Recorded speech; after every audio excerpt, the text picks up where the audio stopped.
Hey guys, welcome back to my vlog. It's been a while since I posted a travel vlog or I made a vlog. But now, I am packing kasi pumunta ako ng Tokyo, Japan. I'll be spending the long weekend in Tokyo. So yeah, follow along sa trip and we'll see kung anong maganap. I don't have any specific itinerary in mind. I just wanted to like spend a long weekend somewhere else. Hindi dito sa Philippines or hindi dito sa bahay. Anyway, it's summer in Japan, so I'm expecting it to be super hot kasi I've been there na before ng summer and talaga guys, sobrang init ng summer sa Japan. But you know, kahit pa sobrang init, that doesn't take away the fact na maganda mag-travel sa Japan.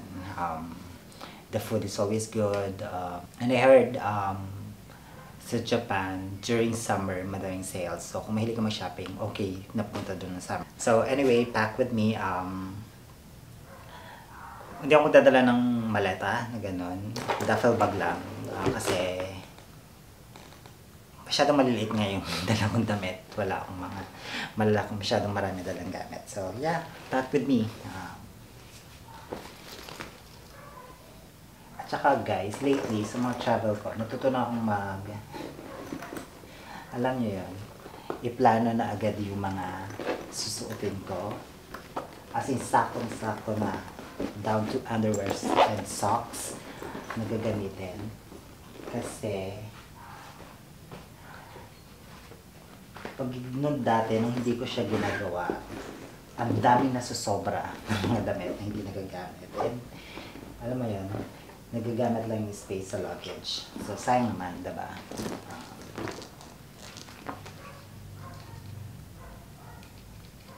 Kayo ba guys, how do you pack for travel? Are you like a light packer or a mother packer? Anyway, nandit lahat ng ano. Comment down below. By the way, if you guys are not subscribed to the channel yet, please subscribe. Please also like this video, share this video, and yeah, you can also follow me on my social media account. I will be putting the link in the description box below, or yeah, just follow me. Just search for my name, and I think my name will appear. Or I think my social media account will appear.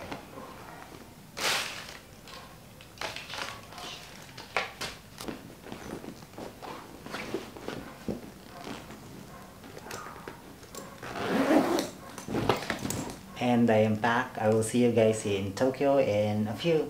See you. Bye. So, hey guys, I made it to Tokyo. Kadadating ko lang.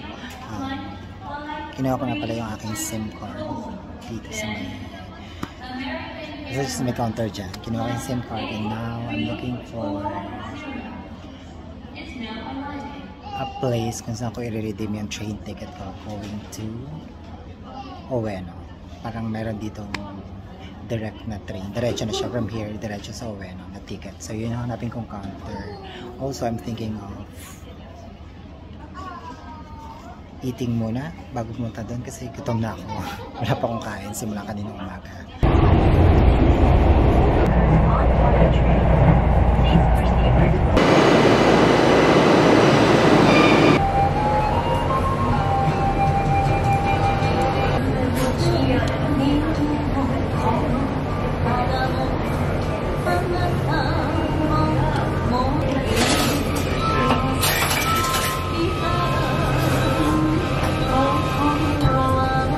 So guys, sumay lang ako kasi gutom na ako kanina pa din sa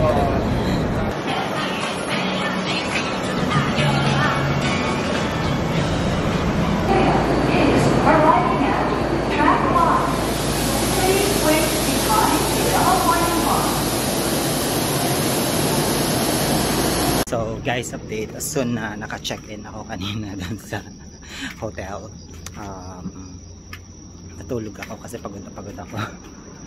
Anyway, it's I think 8 o'clock. Magdi-dinner ako ngayon. Hanap ako saan ako makakakain dito. Tomorrow pag-isipan ko pa kung anong gagawin ko bukas. So yeah.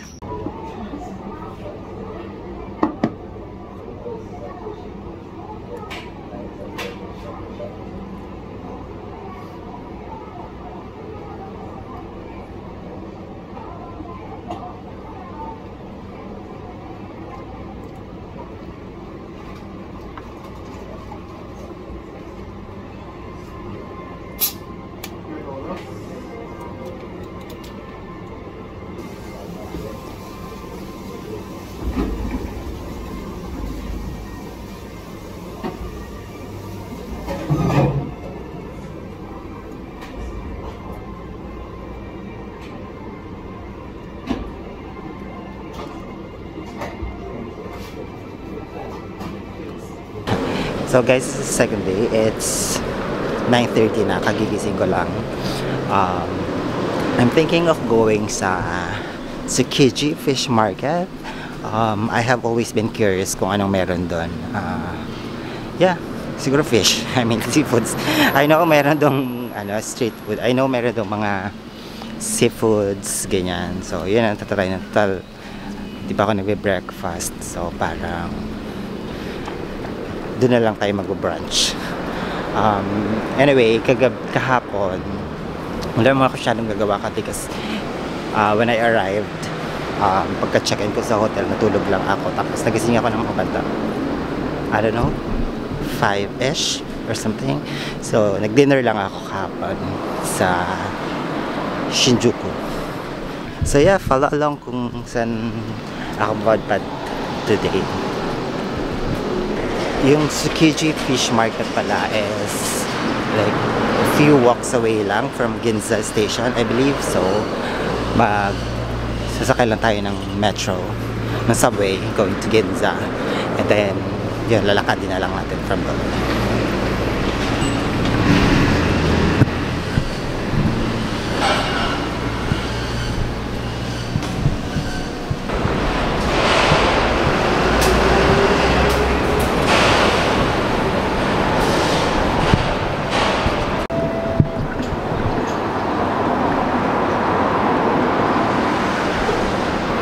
So guys, I think we're here na sa Tsukiji Fish Market. The Ginza Station, exit lang kayo ng A3 and then walk straight. Pagdating nyo sa may Fendi store, kaliwa lang kayo doon. Then, about 15 minutes leisurely walk, dito na kayo sa Tsukiji Fish Market. So yeah, let's see paano makita natin dito or ano makakain natin dito sa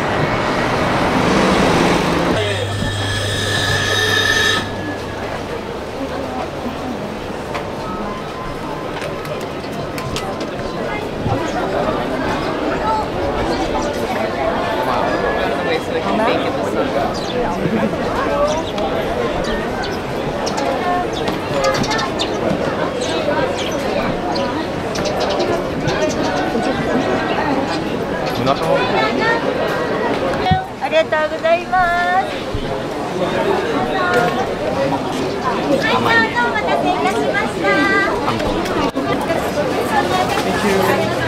you.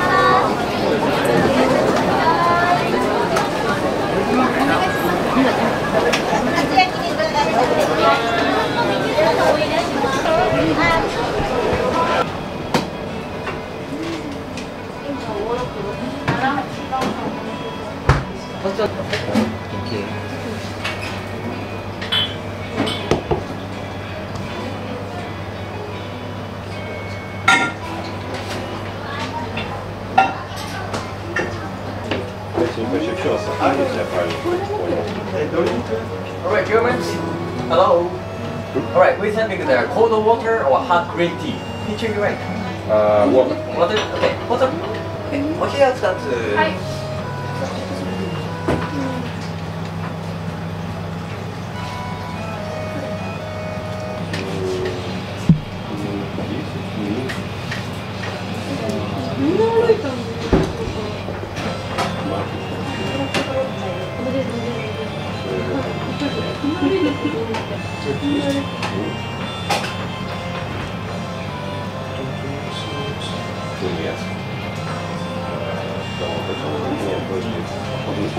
So guys, they had like yung parang sushi na nasa bowl or whatever you call it.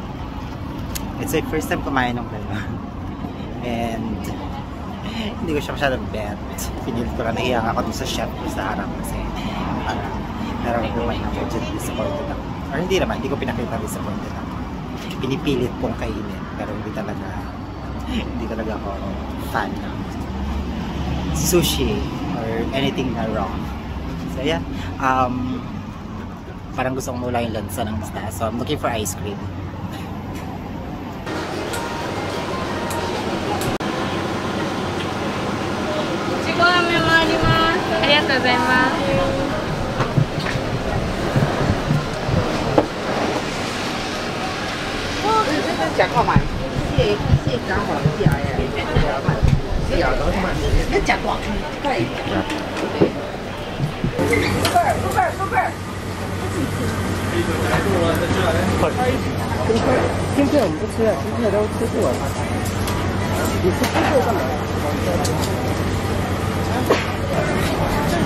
So guys, hindi ako may sabaw.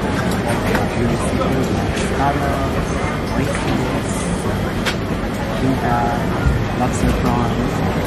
Para mag-usap.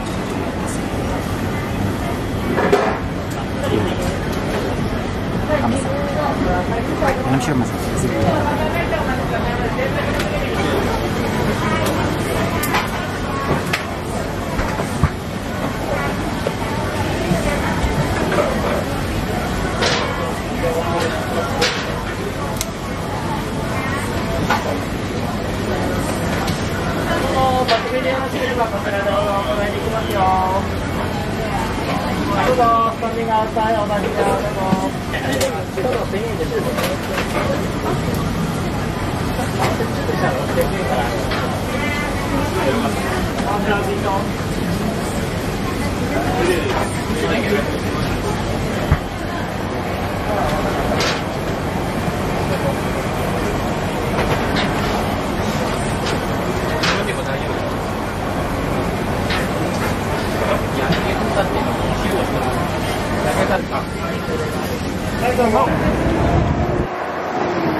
So guys, katatapos ko lang Tsukiji Fish Market. Okay naman siya. Maraming food choices. I mean, hindi pala madami. Puro seafoods. Meron ding mga steak, wagyu, ganyan. Anyway, so going back, kabali na sana ako ng Ginza, kaya lang napadaan ako dito sa parang I believe it's temple. Bawal nga yata mong video eh. Or bawal lang daw yata live. So anyway, yeah, kasi ito, punta ako ng Ginza para mag-shopping kasi kanina pa bumababa yung pants ko. Nakalimutan ko magdala ng belt.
So, kanina after yung mag-Ginza,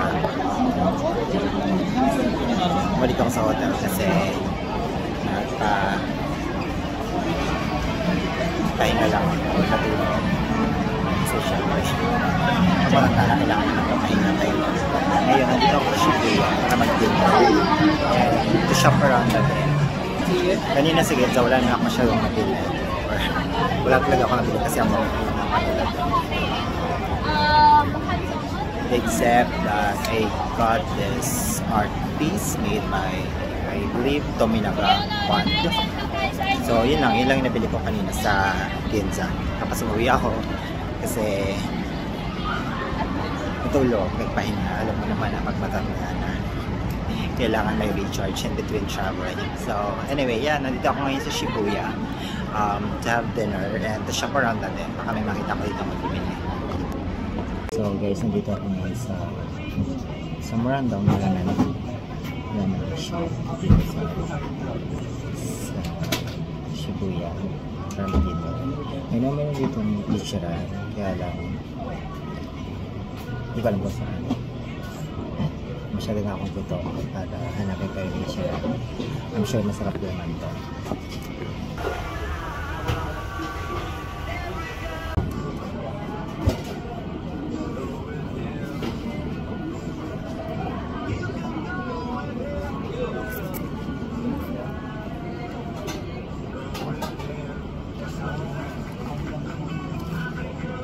Guys, kakaiba itong ramen ito. May fried chicken kasama. Fried chicken to rin.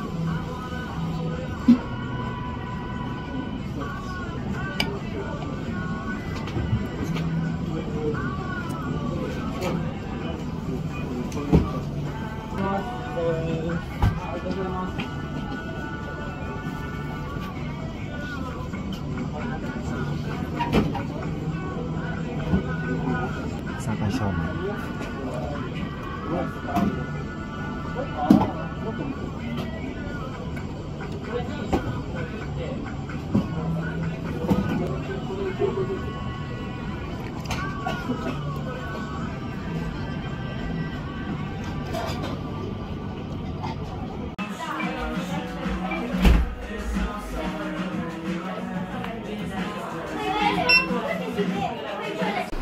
Hey guys, good morning.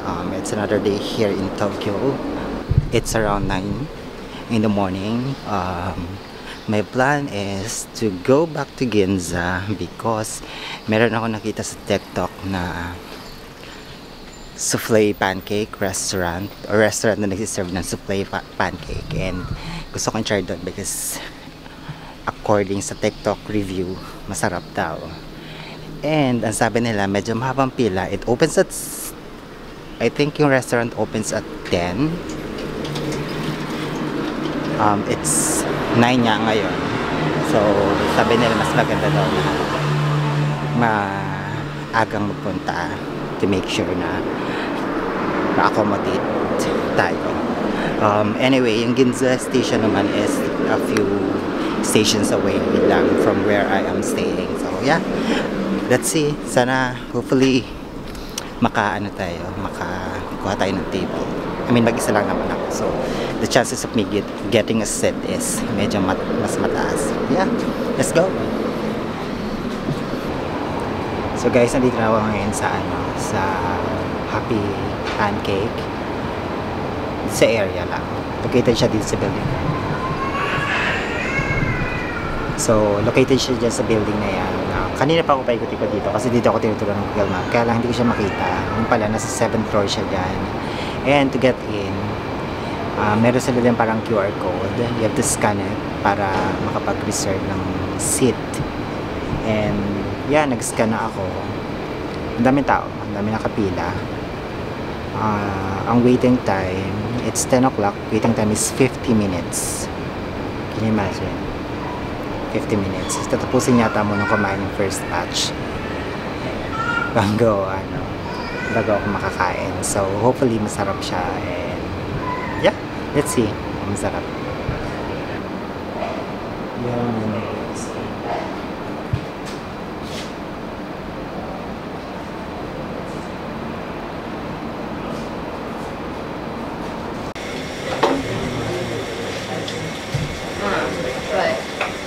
I think I'm gonna do the 5K with my mom. Oh, it's fun though. My dad's really Is he a runner? Like, not. He ran a marathon before, and he did a bunch of half marathons when I was younger.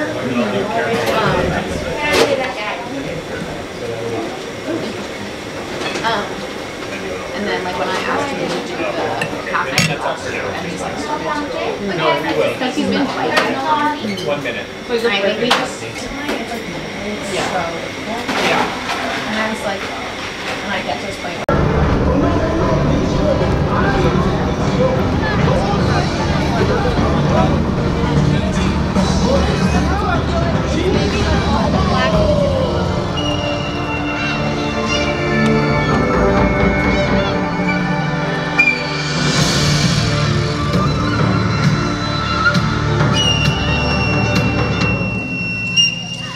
So guys, after kong lunch dun sa Happy Panther, nandito ako ngayon sa Meiji Jingo, I think. Malapit lang to sa Harajuku Station. Kasi exit dun sa Harajuku Station, few walks away lang ito. Kita pupunta dito during this time of the year, during summer, kasi sobrang init dito, hindi masyado kasi ang daming puno, ganyan. Pero siguro maganda dito sa other season, sa ibang season. Maganda din siguro to sa ibang season kasi like imagine this in the fall. Maganda siguro yung color dito. Anyway, yeah, let's explore this place.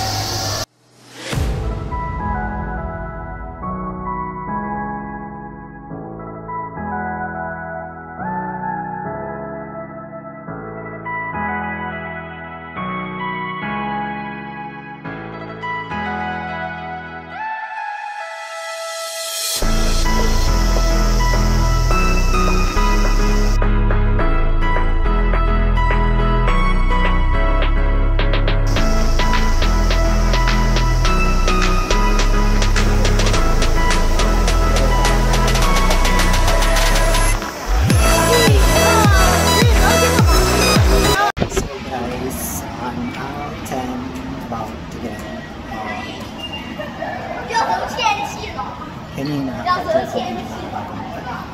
din sa punta ko din sa Meiji Jingo, and after that ako daw to rest because that is how I roll nowadays. Kailangan mo yung pahinga in between, gala. Anyway, I'm back here in Ginza kasi I'm thinking of going to Uniqlo, yung flagship store nila dito sa Ginza. Basta yung malaking Uniqlo dito.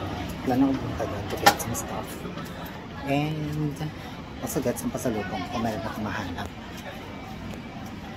After that, I'm thinking of going back to Shibuya to have dinner and nadaan din akong donkey para sa pasalubong shopping. So yeah, this is my last night in Tokyo. Tomorrow ang flight. Gabi pa naman yung flight ko, pero hindi ko sure kung lalabas pa ako bukas. So yeah, by the way guys, if you are enjoying or kung kahit hindi ka nag-enjoy, please subscribe and like this video, share this video, and basta follow along yung iba kong travel on my social media. I'll be putting the link in the description box. So yeah.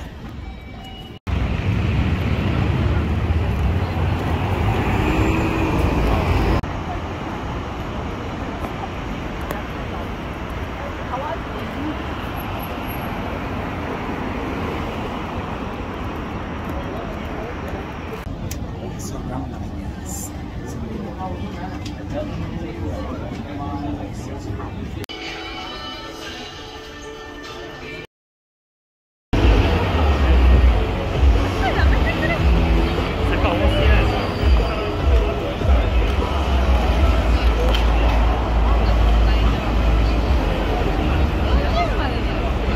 Hey guys, it's another day here in Tokyo. later tonight yung flight ko sa Manila.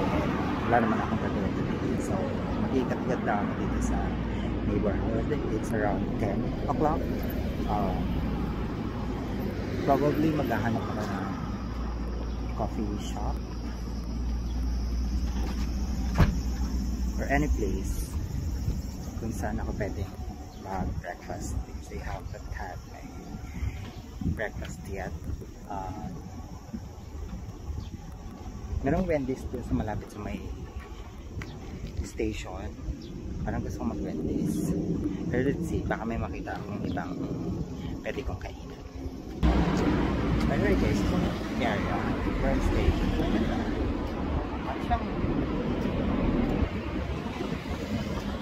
siyang upscale na dito. Although may cemetery dyan. Cemetery yan.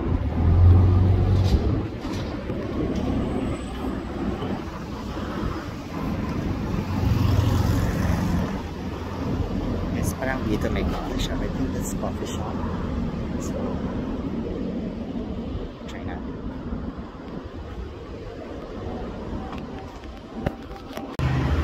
Guys, yung coffee shop na malapit is they only serve drinks, so hindi naman tayo mabubusog na, kaya hanap tayo na iba. Baka nga Wendy's katapusan natin. Guys, I found a restaurant that's called Citron, a few walks away from my hotel. It's great, it's nice. I ordered French breakfast. Yeah. By the way guys, this is the view from I'm eating. Or this is actually my neighborhood.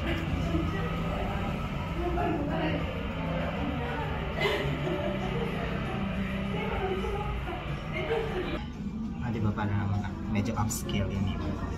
I think, if I'm not mistaken, Ayoma district. I'm not sure. Pero parang yun nakikita ko sa mga signs. Parang siyang high-end part ng Shinjuku. Guys, this is breakfast.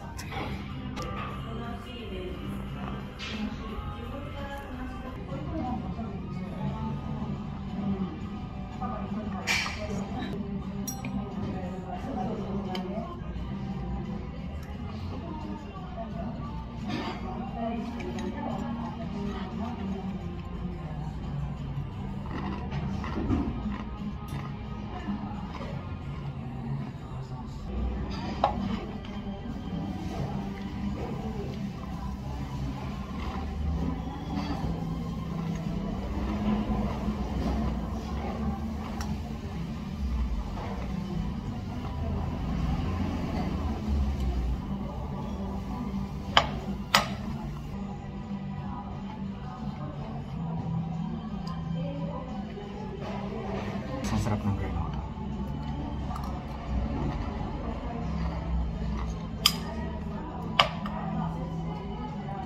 Ang nabasa ko dito, everything here is organic.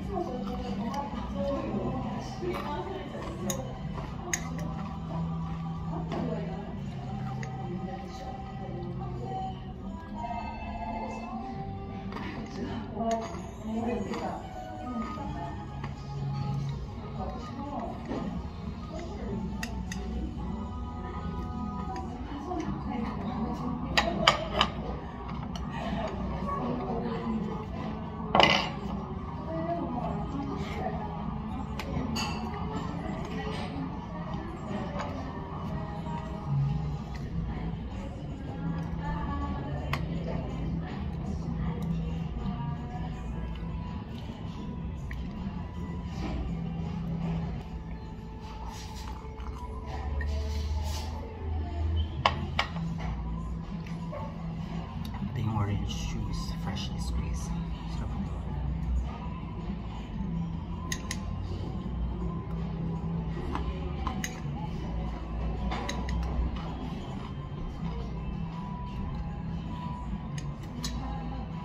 This is a very nice neighborhood.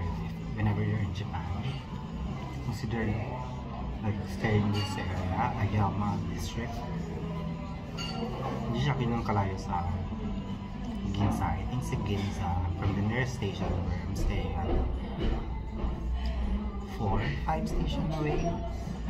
Pag naman sa Shibuya, 3 stations away. Medyo malayo ang Asakusa, pero pag nasa Ginza line ka lang, nasa kabilang dulo lang naman yun. So, Asakusa dun sa dulo, sa kabilang dulo Shibuya. Ginza line yan.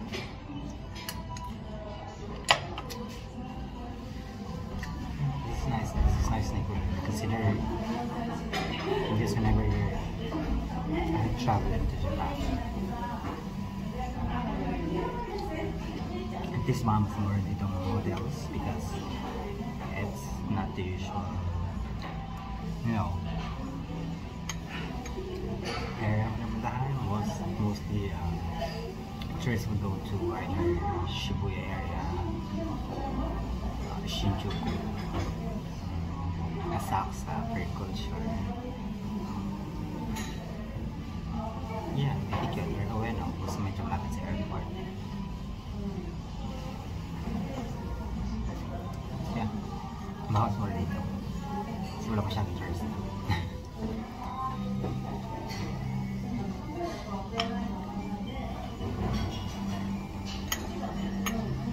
You know what guys, na-miss ko to, solo travel. It's been a while since I traveled solo. I think the last time was in Feb this year. Pero nanood na ako ng Taylor Swift i-restore lang, so hindi ako masyadong nag-explore na. But you know what, nakamiss yung freedom ng solo travel. Hindi ibig sabihin nun yung mga last travels ko kasi I'm traveling with friends.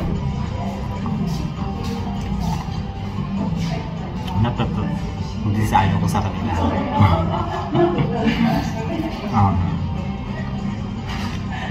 Okay din mag-travel with friends because you get to split everything. Food,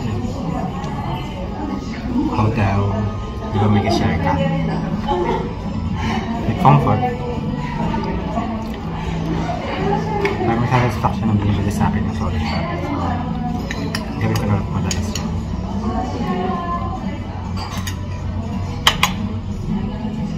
So yeah, hopefully I'll see you on my next travel. Follow along sa travel vlog.